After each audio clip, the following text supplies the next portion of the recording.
નમસ્કાર વિદ્યાર્થી મિત્રો, કેમ છો? મજામાં?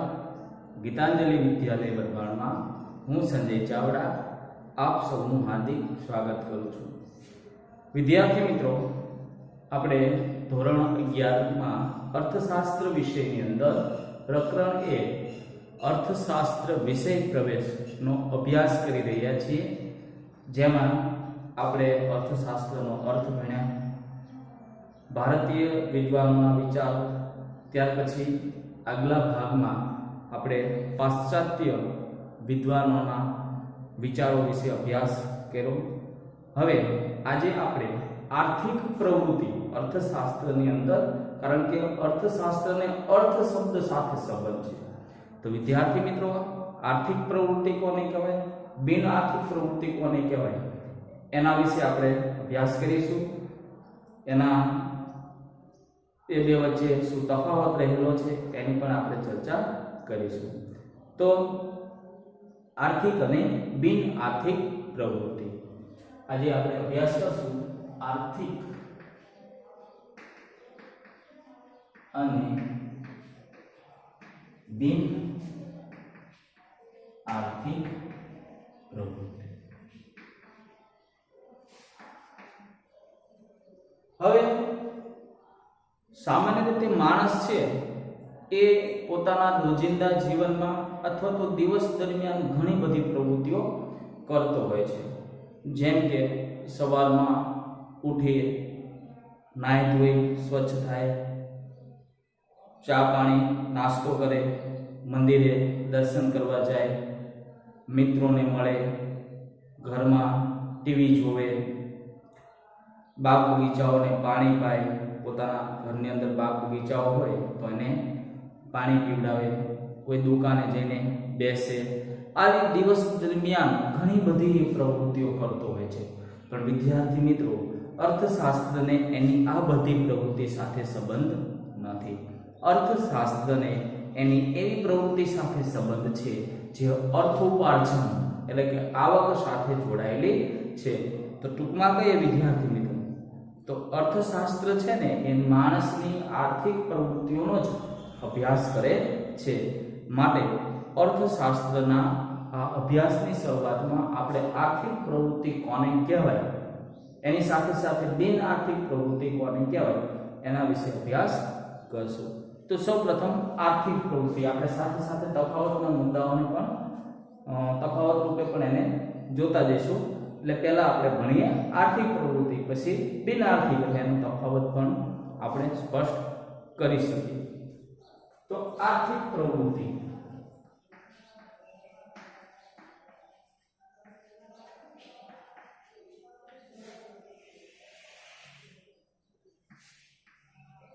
બિન આર્થિક પ્રવૃત્તિ. તો પહેલા તો આર્થિક પ્રવૃત્તિ કોને કહેવાય? તો માણસ પોતાની જરૂરિયાતો સંતોષવા માટે, બરાબર યાદ રાખજો, માણસ પોતાની જરૂરિયાતો સંતોષવા માટે વસ્તુ કે સેવાના વિનિમય માટે આવક કે ખર્ચ કરવાની જે પ્રવૃત્તિ છે એને આર્થિક પ્રવૃત્તિ કહેવામાં આવે છે. એટલે પોતાની જરૂરિયાતો સંતોષવાના હેતુથી પોતાની જરૂરિયાતો સંતોષવાના હેતુથી વસ્તુ કે સેવા મેળવવા માટે અથવા તો વસ્તુ કે સેવાના વિનિમય માટે આવક કે ખર્ચ કરવાની પ્રવૃત્તિને આર્થિક પ્રવૃત્તિ કહે છે. એટલે કે આવક મેળવવા અને ખર્ચ કરવાના હેતુથી જે પ્રવૃત્તિ થાય એને આર્થિક પ્રવૃત્તિ કહેવામાં આવે છે. હવે વ્યક્તિએ પોતાની જરૂરિયાતો સંતોષવાની હોય છે. જરૂરિયાત એટલે કે આપણે ખોરાકની જરૂરિયાત ઊભી થાય, ટીવી જોવાની જરૂરિયાત ઊભી થાય, શિક્ષણની જરૂરિયાત ઊભી થાય, બીમાર પડીએ ત્યારે દવાની જરૂરિયાત ઊભી થાય. તો એ વસ્તુ લાવે ખોરાક માટે, ખાવા માટે અથવા તો મોબાઈલ, તો આ બધી ચીજ વસ્તુ મેળવવા માટે, સેવા એટલે શિક્ષણ મેળવવા માટે અથવા તો ડોક્ટર પાસેથી સારવાર મેળવવા, આ સેવા કહેવાય. તો આવી ચીજ વસ્તુ કે સેવા ના વિનિમય માટે, એ આવક કે ખર્ચ કરવાની પ્રવૃત્તિ માટે જે અર્થોપાર્જન કરે છે, આવક કે ખર્ચ કરવા માટેની જે પ્રવૃત્તિ કરે છે એને બિન અને આર્થિક પ્રવૃત્તિ તરીકે ઓળખવામાં આવે છે. એટલે કે પોતાની જરૂરિયાતો સંતોષવા માટે આવક કે ખર્ચ કરવાની જે પ્રવૃત્તિ છે એને આર્થિક પ્રવૃત્તિ કહેવામાં આવે છે. વિદ્યાર્થી મિત્રો, આ જે આર્થિક પ્રવૃત્તિ છે ને, એમાં 3 શબ્દો મહત્વના છે: આવક, ખર્ચ અને વિનિમય. આ પ્રવૃત્તિમાં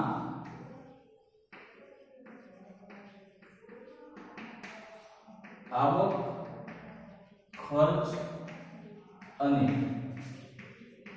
વિનિમય થાય છે. અહીં આવક, ખર્ચ અને વિનિમય 3 શબ્દો મહત્વના છે. આવક, ખર્ચ કે વિનિમય થાય. વ્યક્તિ છે, દાખલા તરીકે કોઈ ખેડૂત છે, કામ કરે અને આવક મેળવે, પછી હવે એને બૂટની જરૂરિયાત ઊભી થઈ, તો એ આવકમાંથી એ પૈસા ખર્ચ કરી અને બૂટ મેળવશે. સામાન્ય ઉદાહરણ, તો બૂટ મેળવશે તો ખર્ચ. હવે આવક મેળવી અને ખર્ચ કર્યો, તો જ્યારે એને શ્રમિકે શ્રમ કર્યો ત્યારે એને પૈસા રૂપે આવક મળી, એ આવકમાં એને ખર્ચ કર્યો, તો અહીં બૂટ એટલે કે વસ્તુનો પૈસાના બદલામાં વિનિમય થયો. એટલે આવક, ખર્ચ અને વિનિમય એ આ પ્રવૃત્તિ એટલે કે આર્થિક પ્રવૃત્તિમાં આવક, ખર્ચ અને વિનિમય થાય છે. આ જે પ્રવૃત્તિ છે, આવક, ખર્ચ કે વિનિમય સાથે સંકળાયેલી આ પ્રવૃત્તિ, એટલે કે 3 બાબતો એની સાથે છે એ જોડાયેલી છે. આવક, ખર્ચ કરવાની પ્રવૃત્તિ એટલે આર્થિક પ્રવૃત્તિ. ટૂંકમાં જરૂરિયાતો સંતોષવાના હેતુથી કે સેવા મેળવવાના હેતુથી આવક પ્રાપ્ત કરવાની કે ખર્ચ કરવાની જે પ્રવૃત્તિ છે એને આર્થિક પ્રવૃત્તિ તરીકે ઓળખવામાં આવે છે. એટલે અહીં વ્યક્તિ પોતાની જરૂરિયાતો સંતોષવા માટે કે સેવાઓની જરૂરિયાતો સંતોષવા માટે આવક મેળવે છે અને એ આવકનો આવી જરૂરિયાતો સંતોષવા માટે શું કરે છે? ખર્ચ કરે છે. અહીં આ જે પ્રવૃત્તિ છે એનો મુખ્ય હેતુ આવક મેળવવાનો છે. આર્થિક પ્રવૃત્તિનો મુખ્ય હેતુ આવક મેળવવાનો હોય છે. અહીં આવક છે ને વિદ્યાર્થી મિત્રો કેન્દ્ર સ્થાન છે. હવે કેવી પ્રવૃત્તિને આપણે આર્થિક પ્રવૃત્તિ કહી શકીએ? તો ખેડૂત ખેતરમાં કામ કરે, ખેડૂત ખેતરમાં કામ કરે અને કામ કરીને પૈસા મેળવે, આવક મેળવવાની વૃત્તિ. ત્યાર પછી શિક્ષક વિદ્યાર્થીને ફીના બદલામાં ભણાવે, ફીના બદલામાં વિદ્યાર્થીઓને ભણાવે શિક્ષક. તો એનો હેતુ શું છે? આવક મેળવવાનો. એ આવકમાંથી પોતાની જરૂરિયાતો છે એ સંતોષે. ડોક્ટર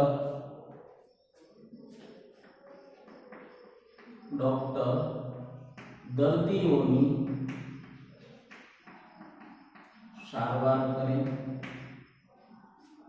મજૂર કામ કરે, અભિનેતા ફિલ્મ ઉતારે. આ જે બધી પ્રવૃત્તિઓ છે એ પ્રવૃત્તિઓ છે. વેપારી વ્યાપાર કરે,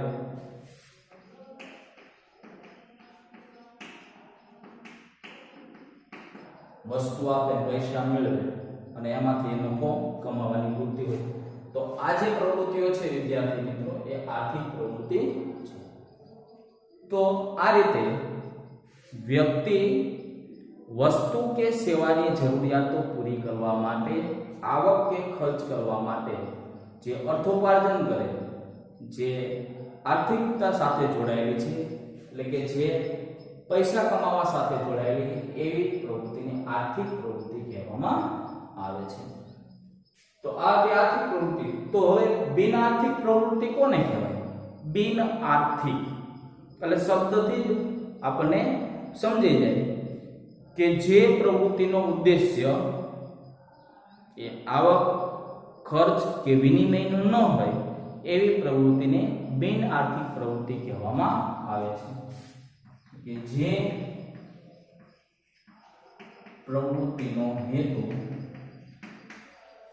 આવક, ખર્ચ કે વિનિમયનો ન હોય તેવી પ્રવૃત્તિને બિન આર્થિક પ્રવૃત્તિ કહે છે.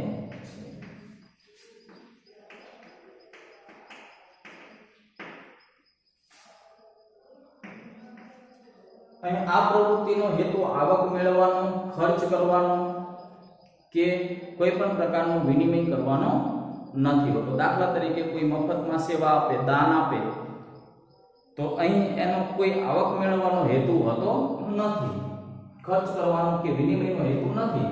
તો એવી પ્રવૃત્તિને આપણે બિન આર્થિક પ્રવૃત્તિ છે એ કહી શકશું. આ દયા, માયા, પ્રેમ જેવી લાગણીઓથી પ્રેરાઈને આ પ્રવૃત્તિ થતી હોય છે. અહીં આવક ખર્ચનો હેતુ હોય, જ્યારે આ દયા, માયા, પ્રેમ, દયા, માયા, પ્રેમ જેવી લાગણીઓથી પ્રેરાઈને થતી હોય છે.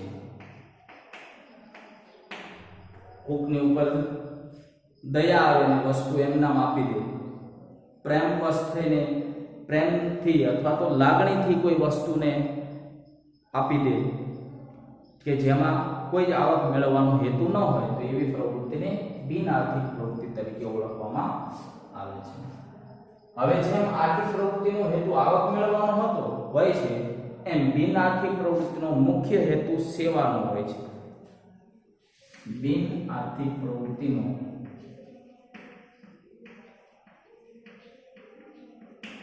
મુખ્ય હેતુ સેવાનો હોય છે.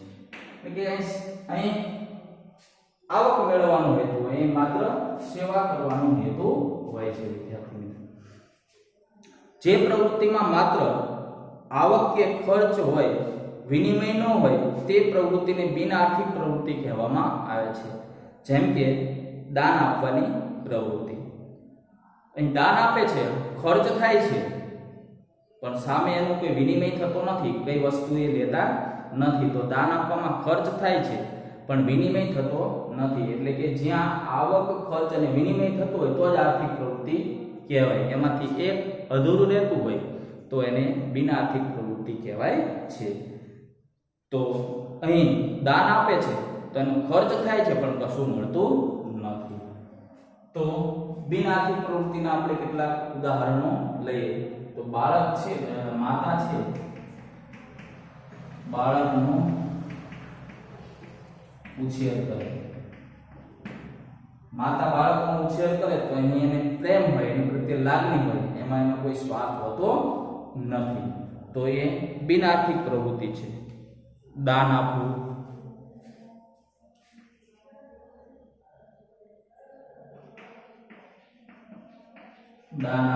ત્યાર પછી ડોક્ટર તેની પત્નીની સારવાર કરે, માણસ પોતાના બગીચાના વૃક્ષોની સાર સંભાળ કરે અથવા તો સંભાળ રાખે. આ જે બધી પ્રવૃત્તિઓ છે વિદ્યાર્થી મિત્રો, તો અહીં કોઈ એનો હેતુ આવક મેળવવાનો હોતો નથી, એટલે એને બિન આર્થિક પ્રવૃત્તિ કહેવામાં આવે છે. તો વિદ્યાર્થી મિત્રો અહીં તમે જોઈ શકશો કે આર્થિક અને બિન આર્થિક પ્રવૃત્તિ, આર્થિક પ્રવૃત્તિ કોને કહેવાય, બિન આર્થિક પ્રવૃત્તિ કોને કહેવાય, બંને વચ્ચેનો શું તફાવત છે એની અહીં આપણે આના આધારે ચર્ચા કરી. પુનરાવર્તન કરી લઈએ છીએ તો જોઈ લો કે આર્થિક અને બિન આર્થિક પ્રવૃત્તિ વચ્ચે તફાવત. તો પોતાની જરૂરિયાતો સંતોષવાના હેતુથી વસ્તુ કે સેવાના વિનિમય માટે આવક કે ખર્ચ કરવાની પ્રવૃત્તિને આર્થિક પ્રવૃત્તિ કહે. એટલે કે જ્યાં આવક, ખર્ચ અને વિનિમયનો હેતુ હોય અને જરૂરિયાતો સંતોષવા માટે આવક મેળવવાની હોય ત્યારે એને આર્થિક પ્રવૃત્તિ કહેવાય. તો જ્યાં આવક, ખર્ચ કે વિનિમયનો હેતુ ન હોય, જેનો હેતુ, જે પ્રવૃત્તિનો હેતુ આવક, ખર્ચ કે વિનિમયનો ન હોય તો એને બિન આર્થિક પ્રવૃત્તિ કહે છે. અહીં આવક, ખર્ચ અને વિનિમય થાય છે તો આ દયા, માયા, પ્રેમ જેવી લાગણીઓથી પ્રેરાઈને થાય છે. આર્થિક પ્રવૃત્તિનો મુખ્ય હેતુ આવક મેળવવાનો હોય તો અહીં મુખ્ય હેતુ શું છે મિત્રો, સેવાનો છે. અહીં કેટલીક પ્રવૃત્તિઓ, આર્થિક પ્રવૃત્તિઓ, એક બે ઉદાહરણ આપવાના કે ખેડૂત ખેતરમાં કામ કરે, શિક્ષક વિદ્યાર્થીને ફીના બદલામાં ભણાવે, ડોક્ટર દર્દીઓની સારવાર કરે અને વેપારી વેપાર કરે. તો બિન આર્થિક પ્રવૃત્તિમાં માતા બાળકનો ઉછેર કરે, દાન આપવું, ડોક્ટર એની પત્નીની સારવાર કરે અને કોઈ વ્યક્તિ એના ઘરની અંદરના બગીચાને સંભાળ રાખે અને પાણી પીવડાવે. તો આવી બધી પ્રવૃત્તિઓ છે એ બિન આર્થિક પ્રવૃત્તિઓ કહેવાય.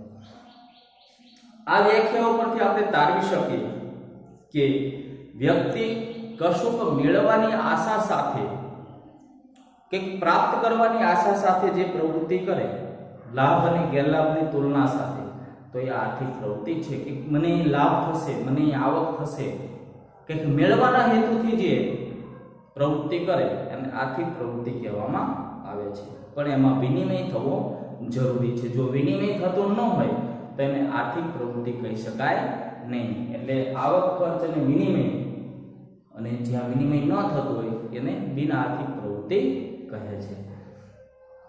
કેટલાક ઉદાહરણોથી આપણે કેવી પ્રવૃત્તિ છે એનો પરિચય મેળવીએ. તો ભાઈ હોટલમાં જઈને જમવું કેવી પ્રવૃત્તિ કહેવાય, તો અહીં વ્યક્તિ છે એ ખર્ચ કરીને જરૂરિયાતો સંતોષે છે, ખર્ચ કરે છે, અહીં વિનિમય થાય છે, વસ્તુ આપે, એટલે આર્થિક પ્રવૃત્તિ. થિયેટરમાં જઈને ફિલ્મ જોવી એ પણ આર્થિક પ્રવૃત્તિ છે, કારણ કે નાણાં ચૂકવી અને એ મનોરંજન પ્રાપ્ત કરે છે. અહીં સેવાની પ્રવૃત્તિ, સેવાકીય પ્રવૃત્તિ છે, વિનિમય થાય છે સેવાનો. એવી જ રીતે ખેતરમાં જઈને મહેનત કરવી જેથી કરીને આવક મેળવે તો એ આર્થિક પ્રવૃત્તિ છે. અને શાળામાં બાળકોને ભણાવીને પગાર મેળવવો એ સેવાના બદલામાં આવક મેળવવાની આર્થિક પ્રવૃત્તિ છે. તો આ રીતે વિદ્યાર્થી મિત્રો કંઈક મેળવવાના હેતુથી જે થતી હોય એને આર્થિક પ્રવૃત્તિ તરીકે ઓળખવામાં આવે છે. માણસ છે એની અનેક જરૂરિયાતો છે. આપણે અગાઉ જ ભણ્યા કે માણસની જરૂરિયાતો છે ને એ અમર્યાદિત છે, અનેક જરૂરિયાતો છે. અને આ જરૂરિયાતોને પૂરી કરવા માટે વ્યક્તિ વસ્તુ કે સેવાઓની જરૂર પડે છે. જેમ કે ખાવું હોય તો જુદી જુદી વસ્તુ લાવવી પડે, અને ભણવું છે, પછી સારવાર કરાવી છે તો સેવાની જરૂર પડે છે. તો અહીં એને જે જરૂરિયાતો છે એ પૂરી કરવા માટે એને કાં તો વસ્તુ કાં તો સેવાની જરૂર પડે છે. અને તે મેળવવા માટે એને શું કરવું પડે છે? વસ્તુ કે સેવા આપવી પડે છે, કાં તો નાણાં આપવા પડે છે. વસ્તુ કે સેવા મેળવવી હોય તો સામે એને વસ્તુ કે સેવા આપવી પડે છે, અને કાં તો શું આપવું પડે તો કે નાણાં આપવા પડે છે. અને બદલામાં આપવાની વસ્તુ કે નાણાં મેળવવા માટે આપણી પાસે વસ્તુ, સેવા કે શ્રમ છે તે આપવો પડે. એટલે કે ટૂંકમાં આપણે કોઈની પાસે જરૂરિયાતો સંતોષવા માટે વસ્તુ કે સેવા મેળવવી હોય તો આપણી પાસે જે સેવા છે, જે શ્રમ છે, જે વસ્તુ છે એ આપવી પડે. કારણ કે આપણે વસ્તુ આપીથી વસ્તુ આપે.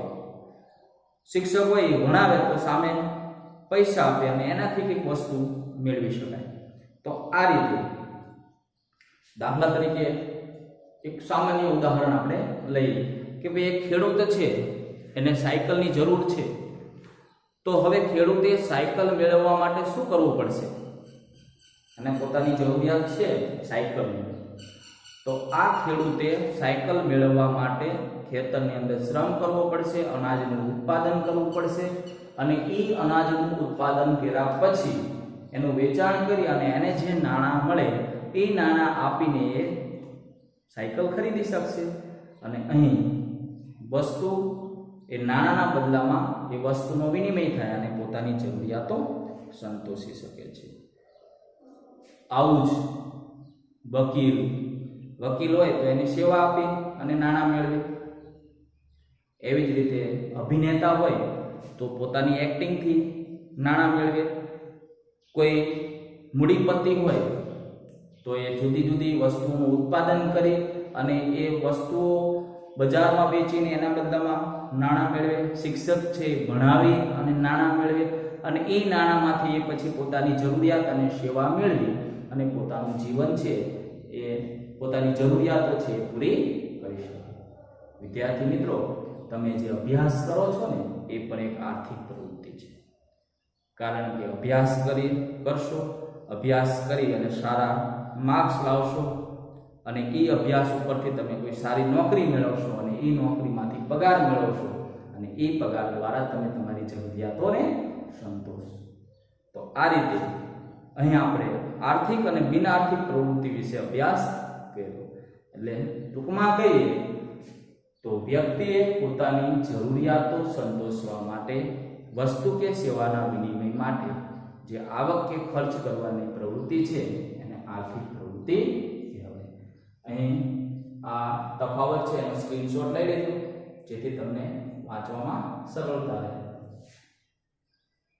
ત્યાર પછી હવે આપણે એકમલક્ષી અર્થશાસ્ત્ર અને સમગ્રલક્ષી અર્થશાસ્ત્ર કોને કહેવાય એના વિશે અભ્યાસ કરીએ.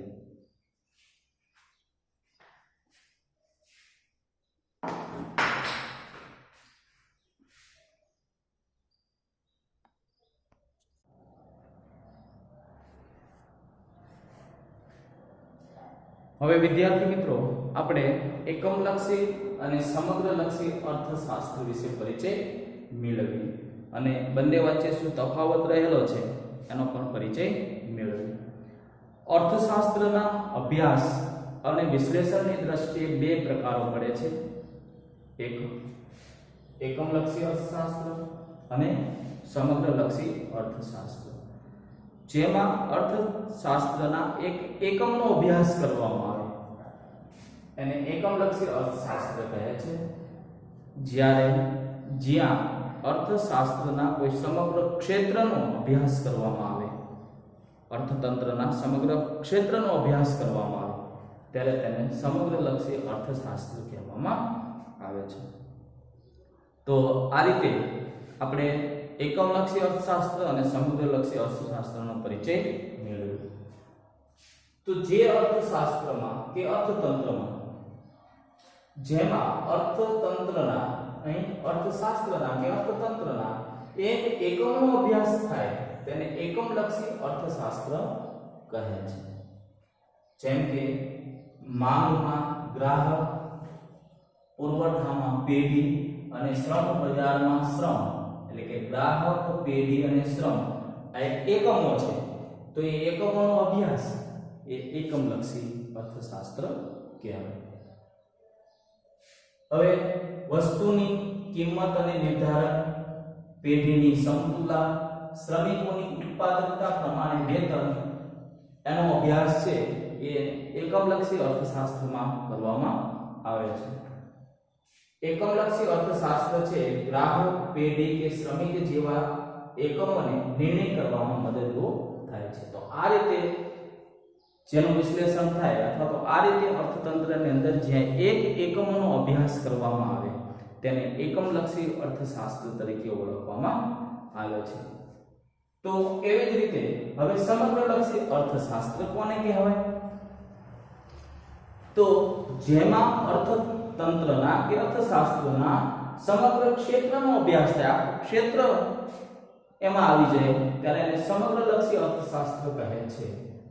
જેમ કે કુલ રોજગારી, રાષ્ટ્રીય આવક, દેશની રાષ્ટ્રીય આવક, વસ્તી વગેરે સમગ્રલક્ષી છે. જ્યાં આખા સમગ્ર એક ક્ષેત્રનો કે રાષ્ટ્રીય આવક કે આખું ક્ષેત્ર છે દેશની રાષ્ટ્રીય આવક, તો એનો અભ્યાસ કરવામાં આવે છે. સમગ્ર ભાવ સપાટીનું નિર્ધારણ, અહીં વસ્તુની કિંમતનું નિર્ધારણ હતું. અહીં શું હતું? સમગ્ર ભાવ સપાટીનું નિર્ધારણ, રાષ્ટ્રીય આવકની ગણતરી, ગરીબી, બેકારી, વસ્તી વગેરેનો જે અભ્યાસ છે એ સમગ્રલક્ષી અર્થશાસ્ત્ર છે. અને સમગ્રલક્ષી અર્થશાસ્ત્રમાં સરકારને આર્થિક નીતિ ઘડવામાં અને આર્થિક સંસ્થાઓને નિર્ણય લેવામાં મદદ કરે છે. એટલે એ સરકારને અને આર્થિક સંસ્થાઓને કોઈ આર્થિક નિર્ણયો લેવા હોય, સરકારની કોઈ નવી નીતિઓ ઘડવી હોય, તો એના માટે આ સમગ્રલક્ષી અર્થશાસ્ત્ર છે એ ઉપયોગી બને છે. તો આ રીતે એક એકમ તો એકમલક્ષી અર્થશાસ્ત્ર, સમગ્ર ક્ષેત્ર તો સમગ્રલક્ષી અર્થશાસ્ત્ર.